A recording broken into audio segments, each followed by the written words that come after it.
দোরগোড়ায় দুর্গাপুজো, অনেকেরই শুরু হয়ে গিয়েছে কেনাকাটা। পুজোর আগেই কাজ হারালেন দুর্গাপুর সেচ দপ্তরের 6টি ডিভিশনের 93 জন অস্থায়ী কর্মী। অভিযোগ, কেউ 20 বছর, কেউ তারও বেশি সময় ধরে কাজ করছিলেন। পুজোর আগে কাজ হারিয়ে দুশ্চিন্তায় সকলে। সেচ মন্ত্রী থেকে বিভিন্ন সরকারি দপ্তরে পুনর্বহালের আবেদন জানিয়েও কোনো সুরাহা হয়নি বলে অভিযোগ কাজ হারানো কর্মীদের। আগস্টের 1 তারিখ থেকে আমরা জানতে পারি যে আমাদের কাজ থাকবে না। হ্যাঁ, হঠাৎই করে কন্ট্রাক্টর আমাদের মাইনে দেওয়ার পর বললো যে আমি আর চালাতে পারবো না, তোমরা অফিসের সঙ্গে বুঝে নাও, আমি আর এখানে নেই। এবার আমরা অফিস থেকে জানতে পারি আমাদের বসিয়ে দেওয়া হলো। হঠাৎ কী কারণে যে বসিয়ে দিয়েছি আমরা সেটাও বুঝতে পারলাম না। এবং যতদিন না আমরা সহারা পাবো ততদিন আমরা এখানে না খেয়ে পড়ে থাকবো।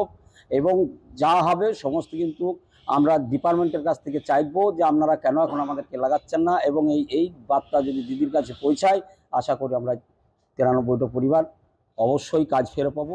কাজ হারানো 93 জন অস্থায়ী কর্মীরা তৃণমূলের কর্মী ইউনিয়নের সদস্য। শাসক দলের ছত্রছায়ায় থেকেও কিভাবে চাকরি হারাতে হলো প্রশ্ন তুলেছেন বিরোধীরা।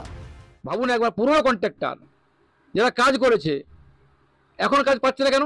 নতুন লোককে আনতে হবে, পুরনোকে বস করে দিতে হবে, কারমাইটা বেশি আসবে, তাই তারা কাজ করেছে। আর নতুন কমিটি আসার ফলে কেউ জানো না কিছু। তাদের হয়তো চাকরি কিছুদিনের জন্য হয়তো কাজ বন্ধ আছে বলে, কিন্তু আমরা যোগাযোগ করছি ও তাদের কাজ তারা ফিরে পাবে, সে বিষয়ে বিজেপির দাওয়া বজায়।